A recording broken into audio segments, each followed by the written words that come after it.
The next time you cry alone at home, don't wipe your tears right away. Just for a moment, stop. Look around you, because chances are your cat has already noticed. They've already moved. They're already doing something. And there's one specific thing your cat does, something almost no one notices, that once you see it, will completely change the way you understand your relationship with them. In this video, I'm going to walk you through the 3 things every cat does when their human cries, the signs you've probably been missing your whole life, and then, at the end, I'll show you the 4th thing, the strange one, the one most cat owners go their entire lives without recognizing. Stay with me. This one's going to hit different. So before we get into the 4 things, I want you to understand something really important about how your cat experiences your emotions. Cats can hear sounds 2 octaves higher than humans. They can detect frequencies up to 64 kilohertz.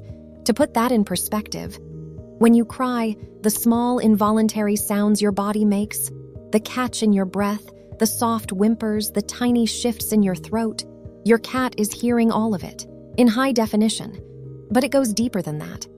Cats have something called emotional contagion. It's a scientifically documented behavior where cats actually mirror the emotional state of the humans they're bonded to. When you're calm, they're calm. When you're stressed, they're stressed. And when you're sad, when you're truly hurting, your cat feels it in their own little body. To your cat, you are not just their owner. You are not just a food provider.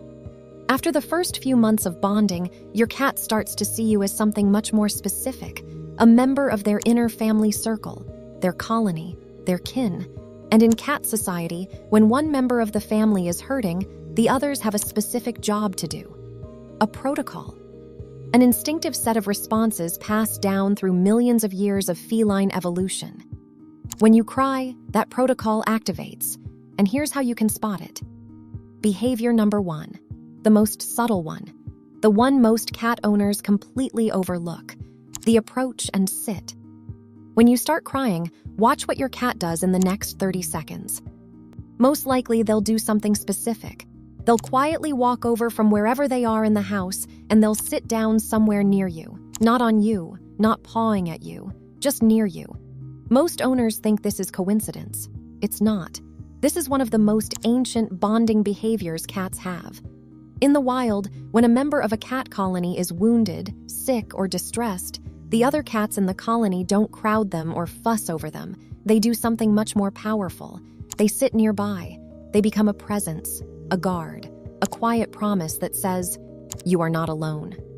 In cat language, proximity is love. A cat that walks across an entire house just to sit 6 feet away from you while you cry. That cat is doing the most profound thing they know how to do. They are giving you their presence. I'll tell you something. The first time I noticed this with my cat, I was sitting on the kitchen floor crying after a really hard day. I felt so alone. And then, out of nowhere, my cat, who normally hates the kitchen floor, walked over from the bedroom, sat down about 3 feet from me, and just stayed there. She didn't meow. She didn't approach. She just sat.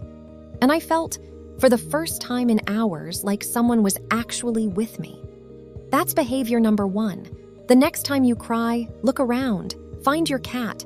I promise you they're closer than they were 5 minutes ago. But this is just the surface.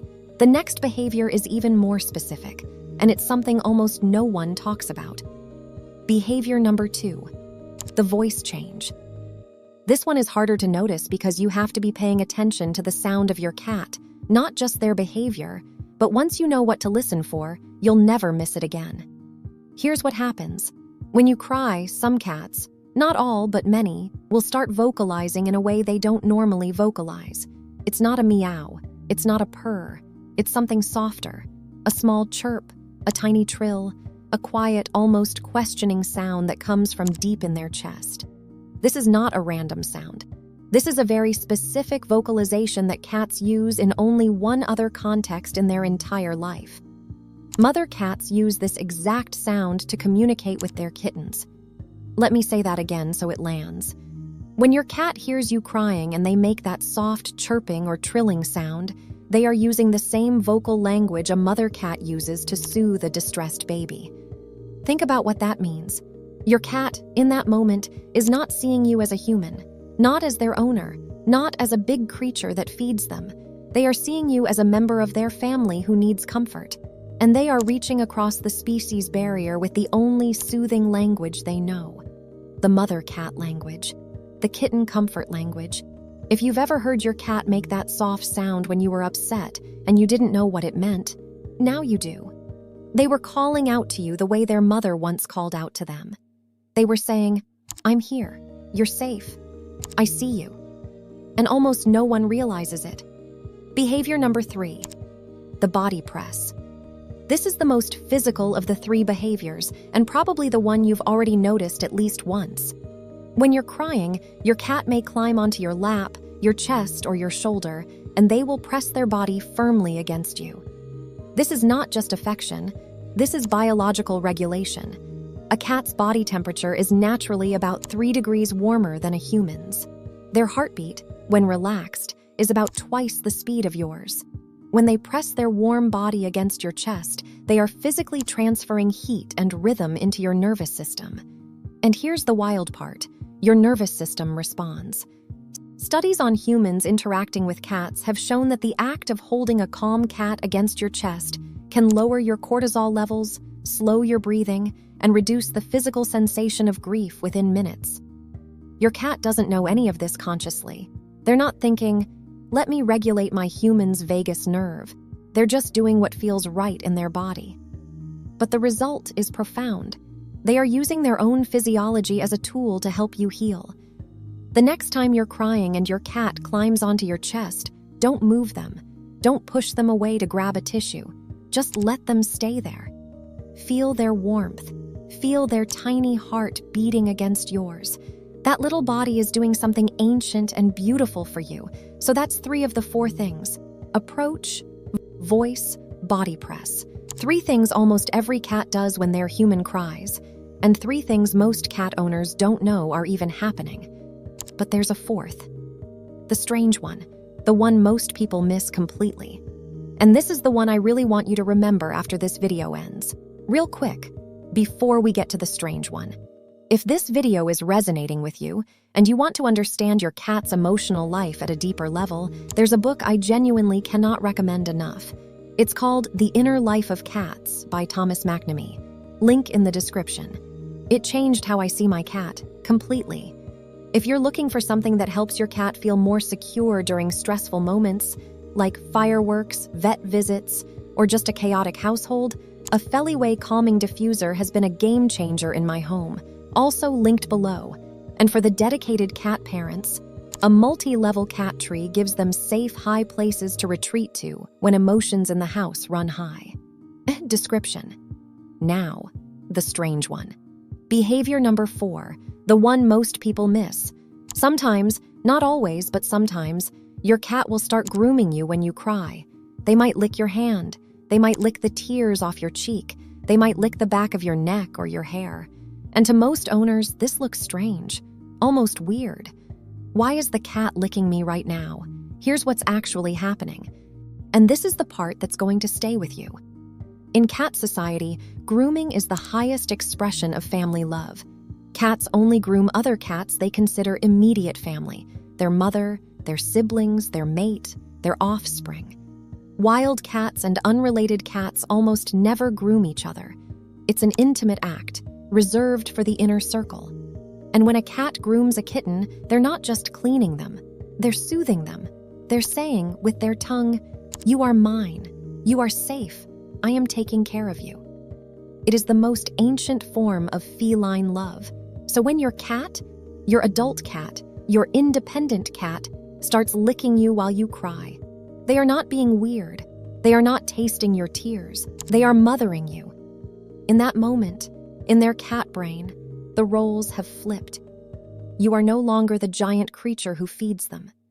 You are the small, hurting one in the family circle. And their instinct, the one passed down from millions of years of mother cats soothing kittens, has activated toward you. You have become their kitten.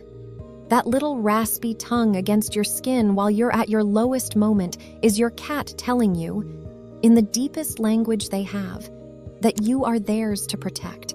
that you are family, that they will take care of you the way the universe taught their species to take care of their own. Almost no cat owner knows this. Now you do. So the next time life knocks you down and you find yourself crying at home alone, please remember something.